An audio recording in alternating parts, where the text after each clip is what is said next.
Why are we so afraid of our spiritual gifts?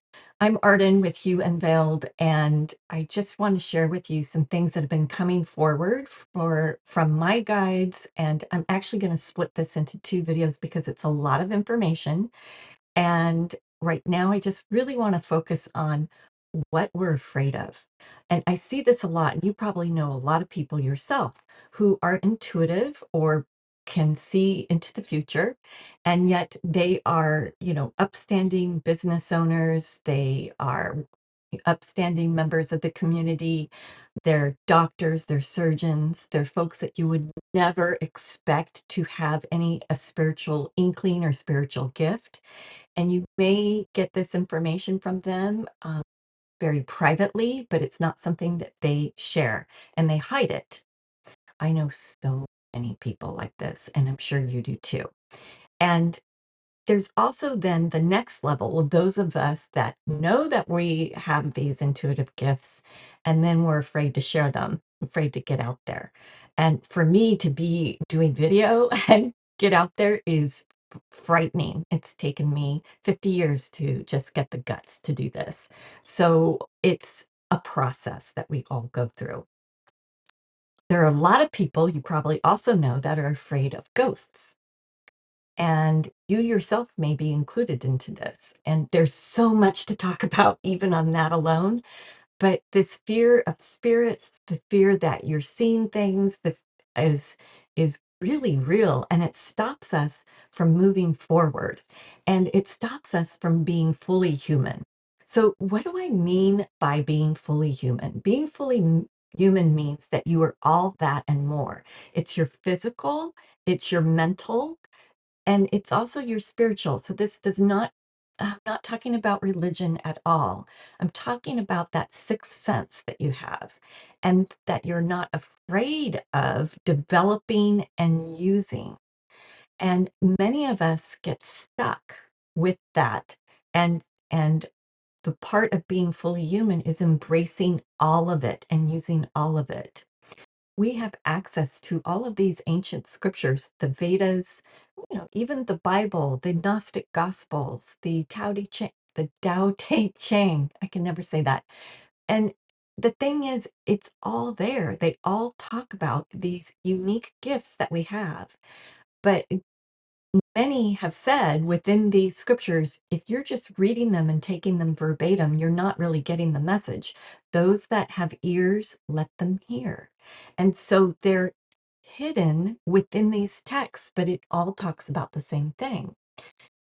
We discount ourselves when we say that, oh no, I don't want anybody to know that I'm this way. Well, guess what? Everybody is this way. Everybody. And everybody is afraid. And so this message, this video is really for sharing, why are you so afraid? Let's overcome some of those fears together. One of the things that I love, it's in the Gospel of Mary Magdalene, is the actual quote that she gives. It's this, she was talking to the apostles after Jesus had transitioned. And Peter had asked her, hey, Mary, you knew him way better than you were closer to him than any of us. What can you share with us that we don't know already? And she's like, well, I had a vision of him. And I told him, I saw him in this vision, and he responded back to me, well, blessed are you, for the sight of me does not disturb you. And what does that mean? That means that she was not afraid of seeing a ghost. I mean, definitely more than just a ghost, right? But a spirit being, a spirit within another realm. She didn't dream it. Okay. It was a vision. It was within meditation. Typically, that's when visions happen. And so she saw him and she was not afraid. So I just have to say this. How many of you have been in meditation and you've had a wonderful ascended master come forward to you? Maybe it's Jesus, maybe it's Buddha, maybe it's divine essence, and you are just blown away. Maybe you're fangirling a little bit too much, and it's almost like overwhelming, like, oh my God, why am I seeing them? Oh my God, I can't believe it. Maybe I'm like, he wouldn't come to me, or whatever it might be. And we tend to get afraid. And then when we fear this, we start to doubt ourselves and then we close it off. So that's the thing. It's like, oh, you see your deceased mother and you're like, oh my God, oh my God, oh my God, I'm freaking out. Why am I seeing her? Ah! And then you just turn off the transmission because of your fear. Now, not all of us do that, and it doesn't happen all of the time. That's why a lot of the times our loved ones will come to us in our dreams because we're more receptive to receiving information in our dreams because it's like, oh, it's a dream. But when it comes to in meditation or when you're in a very theta but wakeful state, and this occurs, you can get afraid or you can doubt. And so the thing is to really raise your curiosity, to not be afraid of those things that we do not understand 100%. The first half of our life, we are brought up with certain views that are very black and white. And this duality, this judginess, have to unlearn in the second half of our life. And so we're unlearning all the crap that we was drilled into our heads that wasn't true about who we are as fully human beings. And it's very rare that our parents support our spirituality, our our connection with spirit when we're younger.